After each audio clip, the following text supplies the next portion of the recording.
Hello, everyone, and welcome to my talk. So today I'll be talking about an exciting new feature coming to Apache Solr in a soon-to-be released Apache Solr version 9.11. This is a feature essentially helps you to achieve a zero downtime in-place upgrade of your Solr indexes, something which helps reduce operational overhead for large Solr deployments, which cannot afford to rebuild indexes from scratch. This is a feature which I initially built for my employer, Commvault, and we later decided to open source it and also contribute it upstream, which is how it is now a part of Solr and Lucene code base. So a little about me. I'm Rahul Goswami. I'm a principal software engineer on the search infrastructure team at Commvault. I'm also an Apache Solr committer and a Lucene contributor.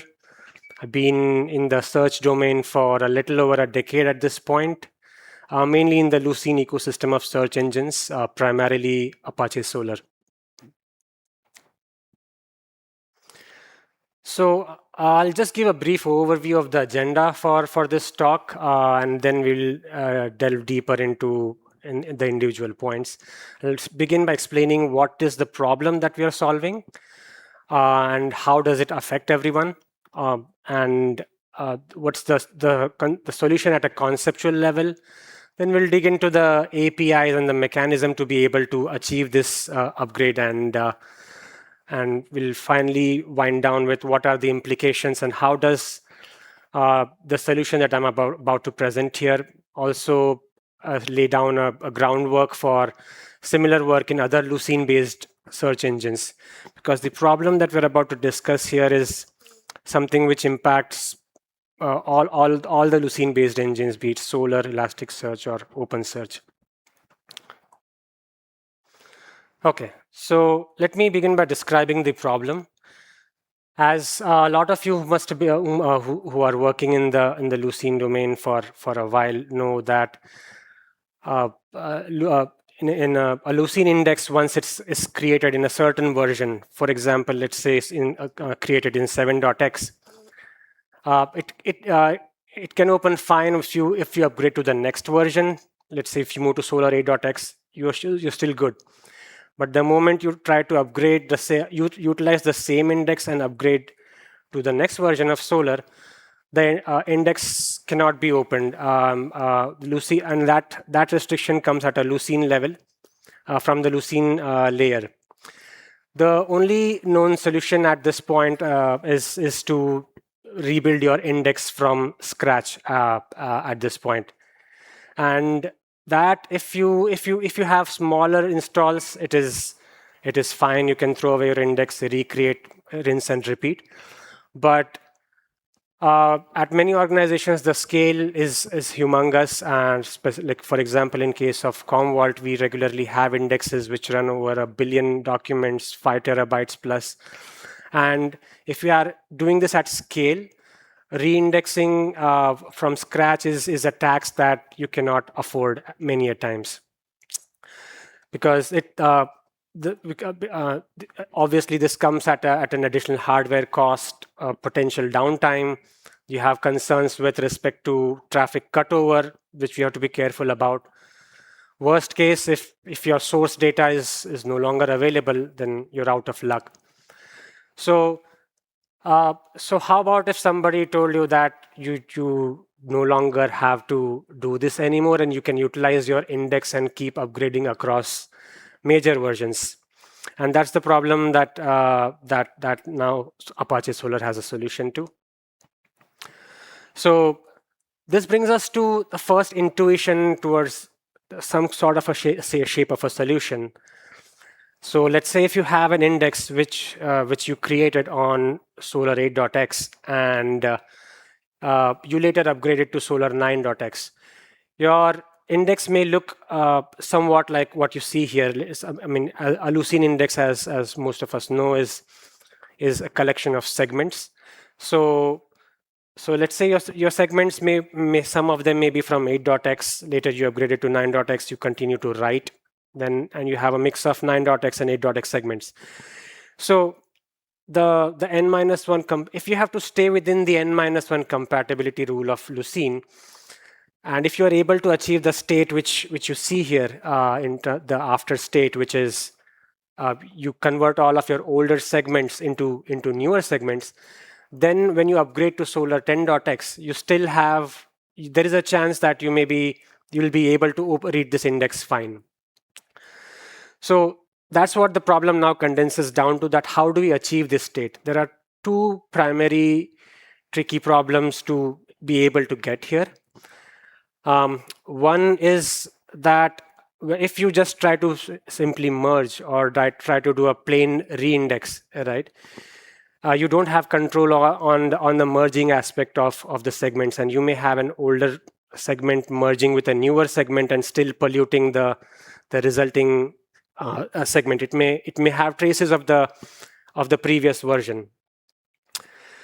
And a second roadblock to this is, even if, let's say, you are able to achieve the state which is depicted by the after state here, there is a restriction in the Lucene layer, because, or until recently there was, that Lucene remembers the version in which an index was created. Meaning, let's say, even if you are able to upgrade your 8.x segments to 9.x, Lucene remembers that the index was originally created in 8.x, and the check in Lucene used to be based on the index creation version stamps, even though the current picture looks completely different. So good, now we have a solution blueprint at this point. We know what are the two problems that we need to solve to be able to reach our goal. So one is, don't let old segments merge with new segments. So that way you do not have any traces of the older index anymore. And once you're able to achieve that state, the second problem is have a change in the Lucene layer to revise the way you open the indexes and look at the version of each of the individual segments rather than going by when the index was created. Okay, so now we have a good shape of the solution. And before we dive further, I want to take a quick detour into how the version stamps, the version footprint in Lucene, how is it distributed? So I mentioned that Lucene remembers the version in which you created the index. This is an index level metadata. It resides in a segment commit point or the segments underscore x file that some of us might have seen. And this is the file which this is the stamp which remembers when the index was created. For example, in this case, if we take the example of, say, an index created in 8.x, this will say that, okay, the major version was 8. And then there are certain other version stamps which reside in individual segments, like namely version. And then there is this min version. Now, this min version is an interesting stamp, version stamp, which resides in each individual segment. It says that when two Lucene segments get merged, which was the version of the lower of the two versions which contributed documents in a merge. So which means, let's say, if you have a Lucene codec writing in Lucene 9.x, but if there is a 8.x segment involved, even though the newly created segment merge segment was a 9.x segment, it remembers that the min version is 8 because it's the version 8 which also contributed documents to it. So if we bring everything together, we now start to get a sense of, if we drive this min version stamp in each segment up to the latest version, right?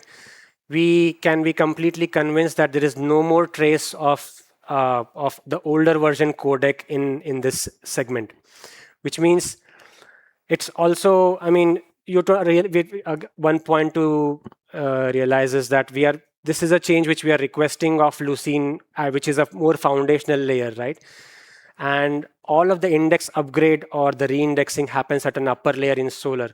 So we have to be careful about not disturbing any of the Lucene constraint, and this is one way of guaranteeing that if your min version of the segment says that it belongs to the latest version, there is absolutely zero chance of any traces of the previous codec residing in your index anymore. So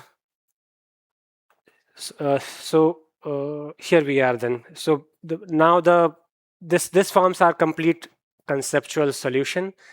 In the Solr layer, we go to the older segments, create documents out of them, and reindex them. I'll come to the APIs and the merge policy thing that you see here. And the part of solution in this layer helps you achieve the picture that I showed you earlier, where all of your segments are the latest version segments. Remember, at this point, we are considering an example where an index was created in 8.x. You later upgrade it to 9.x, and you want to use it in 10.x in the future. So that's the example that I'm going to reference for this explanation. And the other part of the solution is as I mentioned, in the Lucene layer, where you no longer look at when the index was originally created. You look at the current snapshot, and if each of the segments is of the latest version, you should be able to open that index. Lucene should be able to open that index. So as I said, the Solr layer changes are coming in the upcoming release version of 9.11. The Lucene changes are already in the Lucene layer. They will be exposed through Solr in the upcoming Solr 10.1 feature, which means you create an index in 8.x, you upgrade to 9.11, you upgrade your index, and later open it in, or be able to open it in Solr 10.1. Fine. Okay. Some constraints, since we are relying on reindexing the older segments as a means to upgrading them.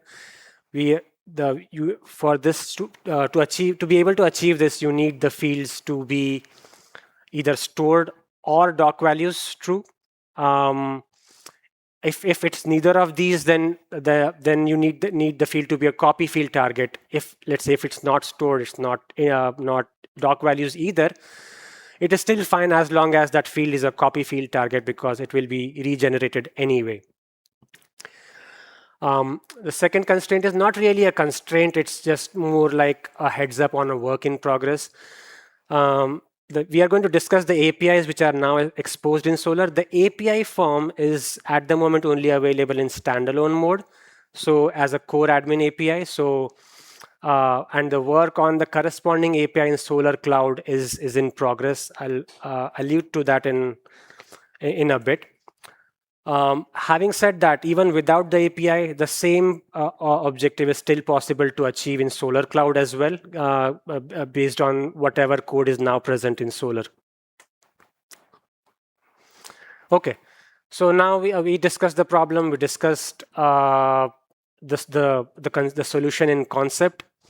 Let's dive into the APIs and the mechanisms we have to be able to concretely achieve this. So the API in Solr, it's called Upgrade Index API. No prizes for guessing, and it's a core admin level API. You just call it with an action upgrade index. Mention your core. Of course, this is an operation that can be long running for a large index. So there is also you can also provide an async token and essentially execute this API asynchronously, and you can poll on the status via the request status API, which is present in Solr, and you can monitor its progress. Now, diving a little under the hood of how this API works.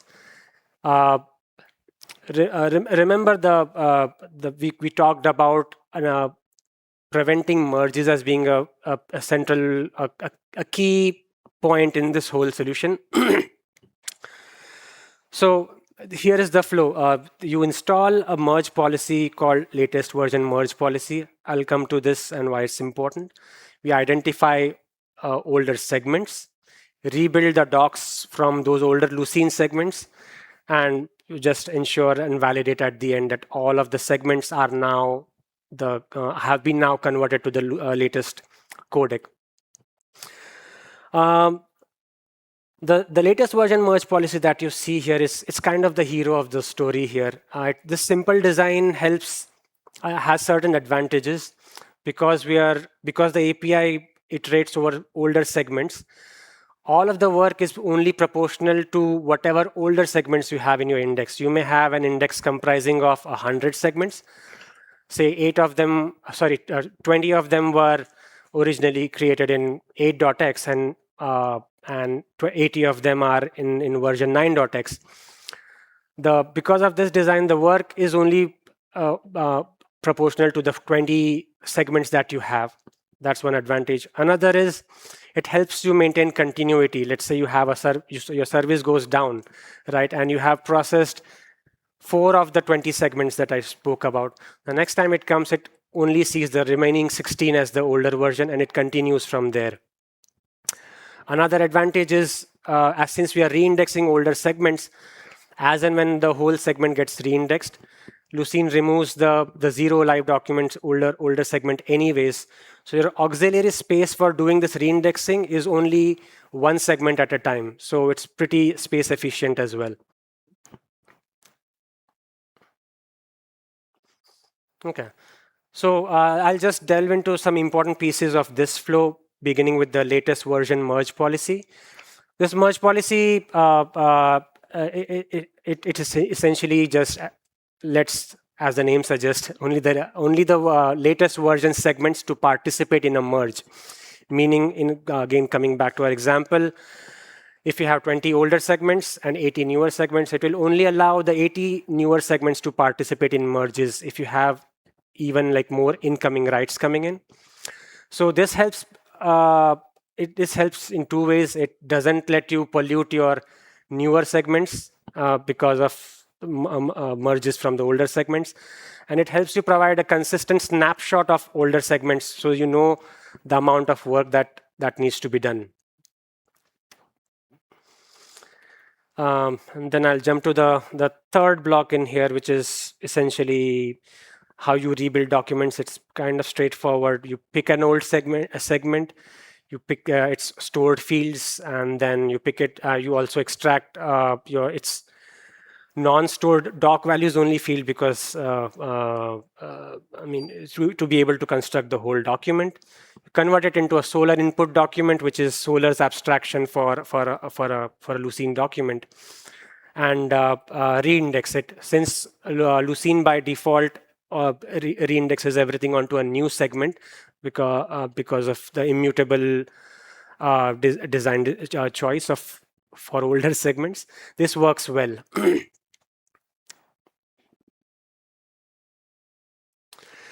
So I told you that this was how the API works under the hood and in a very optimized fashion, since it's processing segment by segment.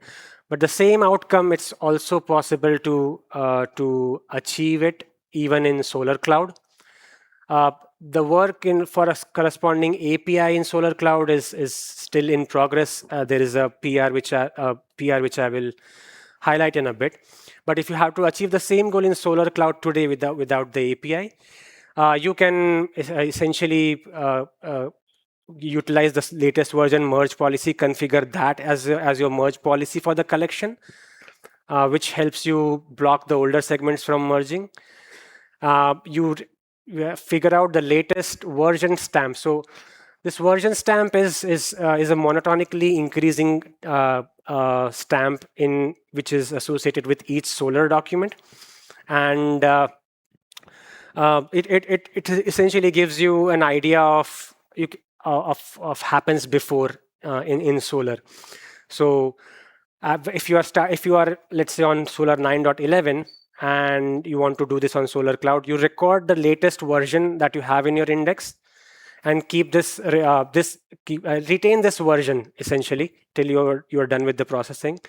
You reindex, you read your documents and reindex only the documents where the version is lesser than the one which you recorded, and basically reindex the documents, and you can again revert back the merge policy.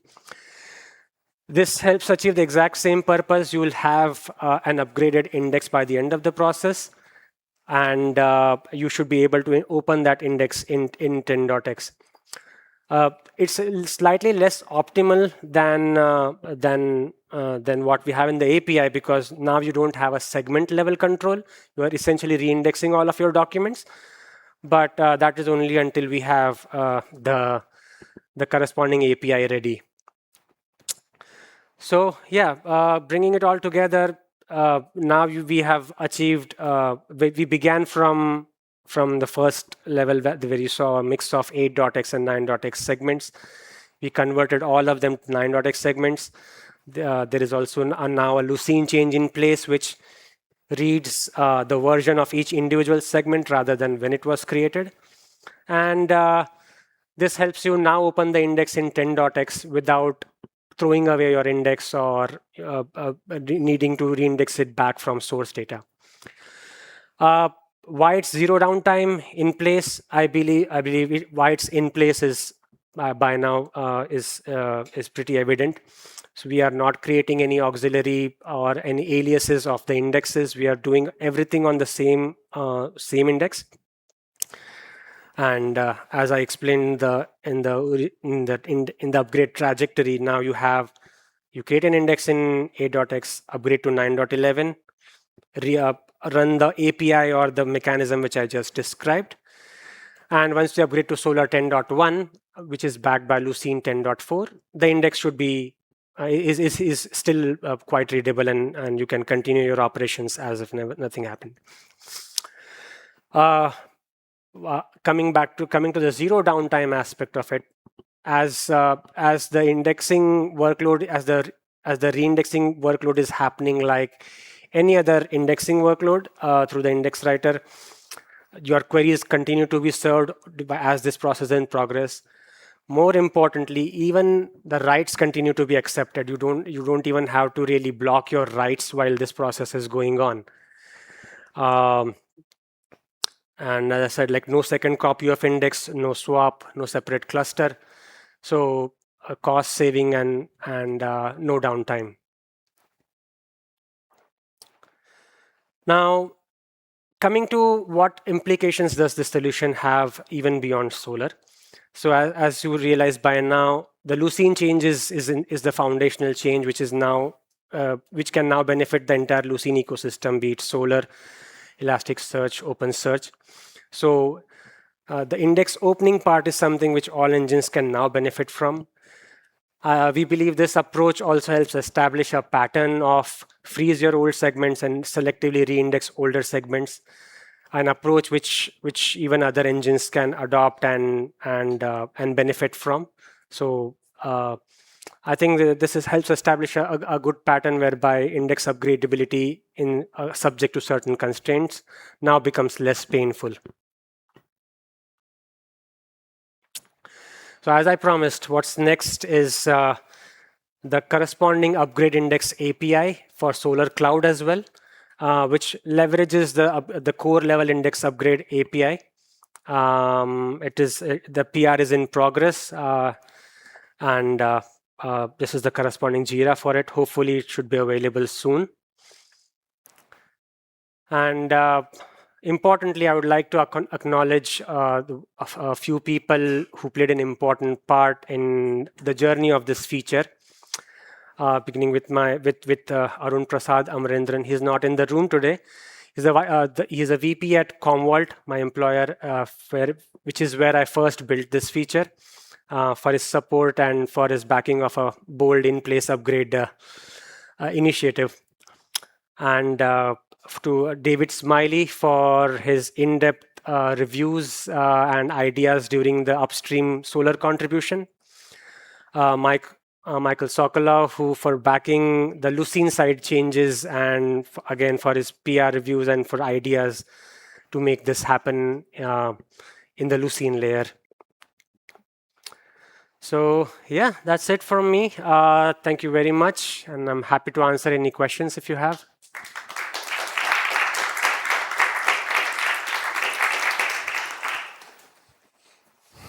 Questions. Thank you, Rahul, for the talk. I may have missed this little detail. What happened to the old segment? To the old segments? Yes. So if you once you pick the old segments, you build Solr documents out of it and you index it, right? The documents in the older segment keep getting marked as deleted. So let's say you have a segment with 10 documents, you read all of it, you re-index it. The re-indexed documents now go to a new segment. All of the documents in the older segment get marked deleted. Once they are marked deleted and you hit a commit in Lucene, the deletion policy automatically removes the older segment. When they get merged. What's that? When they get merged, right? The deletions are going. From what I have seen, even issuing a commit helps delete it. From what I know, I don't think it needs to even merge. I think thanks was very interesting. I'm always a fan of index upgrading, so I did several approaches. So I think the question I had, so the merge policy is only there to prevent merges of old segments into new segments. So basically, it's just a wrapper, and whenever a merge comes in where an old segment is in, it says this one is removed from it. So basically, they are somehow isolated, and then you're looking at the old segments. And just read them from the stored fields and the doc values, create a new Solr index document, and send an update to the index, and this makes the document deleted. Yeah, and then at the end, the segment only has deletions, and Lucene will delete it. Yeah. Okay. That's why when I mentioned it, the auxiliary space requirement is just one segment worth, because as soon as you reindex one segment completely, the previous one gets removed. So it's not that you have to preserve all of your segments till the entire process finishes. So it's optimal in that sense. Thank you, Rahul, for this nice talk. So I have one question regarding the in-place upgrade you are doing. You said that while upgrading, the read didn't get impacted, as well as you keep accepting the write requests. So sorry, I didn't follow. How does it work if you are upgrading the index? So the means to upgrade an index, the implementation of upgrade is reindexing, right? So just like the upgrade process is reindexing, it can also allow, if you have an external client, it can also continue to send writes. Now, and all of those writes anyway land on the new segment in the latest codec. So let's say you're on 9.x now, and all of those writes are anyway. So Lucene can read one version and a version before through its backward codecs, but it always writes in the latest codec. So that's a key piece of information, that the writes always happen in the latest version. So any new documents coming in, they are all getting written in the latest codec. Yeah, that's for the read part of it, while you are merging it, is that segment locked or is it still accessible? No, so I'm not explicitly merging merging anything. During the read part, essentially your queries are getting served by the searcher, right? They only see the live documents. Whatever, even so when the reading happens, right? The important part is that if you are on Solr 9, it can still read Solr 8. So even the older segments, even without all of this, even without an API or whatever I talked about in this session, if you have a Solr, if you are on Solr 9.x, it will be able to read Solr 8.x segments anyway. So the reads continue to function as usual. The tricky part was the write, but the writes also in this case don't have to be blocked. Thank you. maybe to answer the question, there's another complexity. So theoretically, you could of course go there and not reindex and merge just the old segments, and it would produce new segments out of it. But the problem is that there might be some incompatible features used in older versions which cannot be merged and require reindexing because of that. If you have an segment which was originally created with a very, very old version like 8.x, and you merge it into another segment together with another one, it still records that one part of it was originally created with the 8.x codec. And then when you open that in Solr 10, it will complain and say, I can't open that segment because there looks like it's data in that might be incompatible, although it is already in the new format. And because of that, you also have to reindex the stuff which inside by reading it and creating a completely new segment. That's, I think, the complexity on the whole thing. Right. I mean, you can achieve what we said, right? You can achieve the state where all of your segments are latest segments in two ways. You can have merges, or you can have reindexing. Merges doesn't work in this case for the reason Lucene Uwe mentioned, because you may have an older codec segment merge with a newer codec segment, and in the future it may be that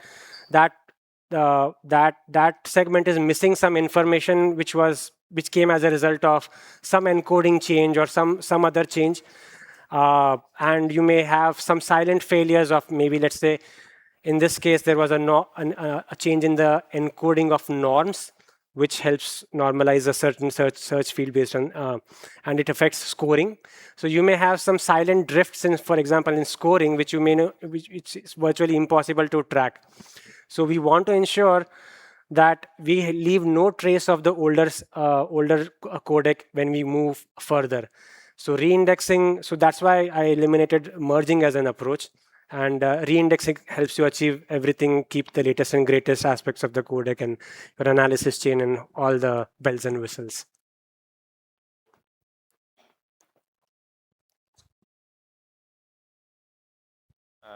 First of all, cool. And the second, so there is a separate API where you can like trigger the upgrade. And what would happen if you would do this, but you have some docs that have like indexed only fields? So index what? Indexed only fields, because you can only reindex field if you have the origin data, of course. Right. So as of now, I mean, those fields will not be retained because we are relying on reindexing.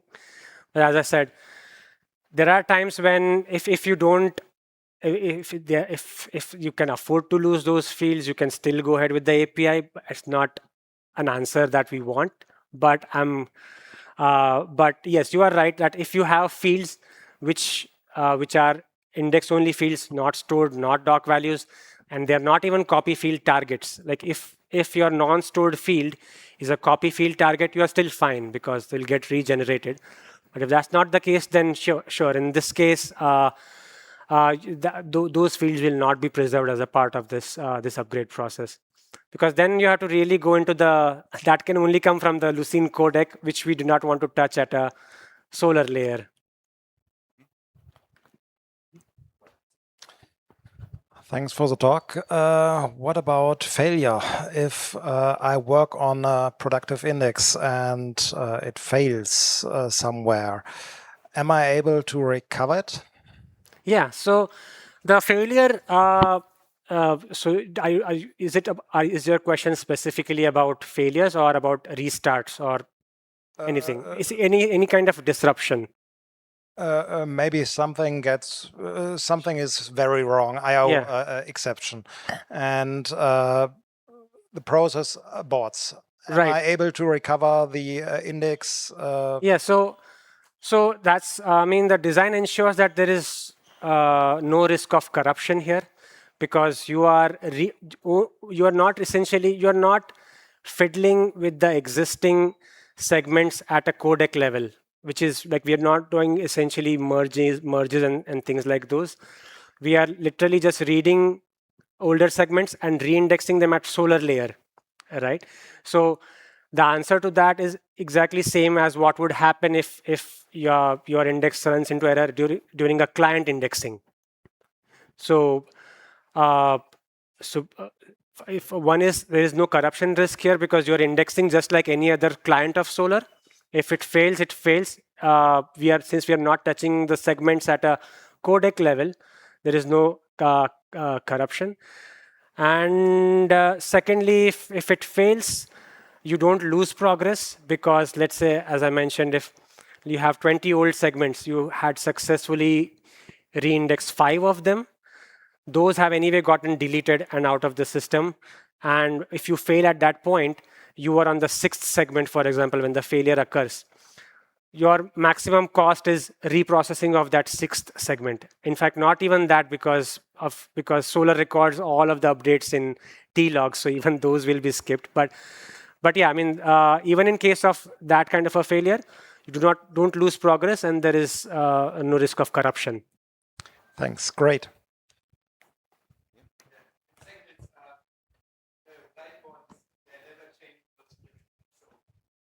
Yeah, segments in Solr, in Lucene, essentially any Lucene-based engine are immutable. So they never get appended to or get fiddled with in any way. So we're getting a lot of benefits from that design choice here at the Lucene layer. So you mentioned that the overhead in terms of disk is just the size of that single segment that's currently being rewritten. Did you experiment with parallelism at all, like rewriting multiple segments at a time or allowing that to be configurable or anything like that? I did not. That is definitely a possibility, but then it comes down to this is supposed to run as a background process where it should ideally not interfere with your main application. So for this version of the API, I kept it as single-threaded, sequential segment progress, because it can then quickly it can quickly cause resource contention with your application, right? And that's something which we do not want. So that was a conscious design choice to not make segment processing multi-threaded, at least in V1 version. Hi Rahul, thanks for your presentation. One of the problems that we face is the data providers that we are indexing the data, they keep on changing the schema related changes, like field is index only and then it is multi-value field. So what approach we use at the moment is in Solr Cloud we used aliases. So we do have source of truth, like current index is always pointing to one of the collection, and alias is pointing to that one. The reindex collection API. Yeah, the next one, when we reindex again, so once it is completely successfully indexed, then repoint the alias to the new one. We're using that approach at the moment. Is it like, do you have any alternative to this? Because it is, we are keeping one source of truth, always keeping two collections at the moment. So just trying to understand this better. When you say you're doing the aliasing, are you saying do you use the reindex collection API that it has, which does the aliasing for you, or are you doing it explicitly? completely indexing that data new collection from the source timestamps? Yeah, from the source, and then from the source. Okay. Because sources keep on changing, so we have to change the schema as well. So that's a good question. I mean, let me pause and think a little how to restructure this answer here. But like in your case with this aliasing, is what specifically are you trying to get an answer to? Like, is it the upgrade part or? Yeah, so it can context to add both dynamic schema changes to address the dynamic schema changes and re-indexing the data, as well as version upgrade as well. So if you have a schema change for the same field, say it was try field earlier and now it's a point field, then yes, this approach will you will not benefit from this upgrade API, because it's the same field that you're reading and reindexing onto, right? So it's the same schema. It has to be the same schema. The problem that this solves is if you do not want to make any schema changes to your existing fields, then you can leverage this API and do it. If you have addition of fields, that is fine. If you have new fields that you added in the schema, you can still leverage this API and you will still be fine. But if you're talking about what if my schema changes on the same thing, then yeah, in place cannot is not possible. Yeah, I was thinking about something similar too. So maybe a good idea would be that you could select, so you have something like a reindex API and you can give it like a query which documents to reindex. And one part of the query could be just those which are old. So something like a query, because basically all you need to figure out is for the old segments which documents need to be reindexed, and maybe an additional abstraction would be to have a query give me all the old documents, and then you would say reindex all those documents matching that query, and the query would just return in the default implementation all the documents which are in older. So you're talking about this to do like in the in place case or in a parallel index case? In both cases somehow. Somehow just one more abstraction. That was the idea. So in case of in this case, that's the Solr Cloud approach that I described. That you can utilize Solr as a version field, right? You know it. So you utilize that monotonically, since it's a monotonically increasing long value. You can just record what was your latest one, and that becomes your query criteria. You can say version star to latest, query everything, reindex everything, and that would work. You need to still have the merge policy in place, but you can do it today. And the problem we are trying to solve is how to do it like in place, and without requiring additional hardware and time and all of those cutover criteria and stuff like that. Because so the focus of this approach was to be able to do this in place. Solr also has a reindex collection API, which you just mentioned, which does something what we just talked about. That it does an aliasing internally. It routes documents to a new collection. Once that's done, you can switch over. But that was not the purpose of this. We wanted to do it in place. Thank you. Thank you very much.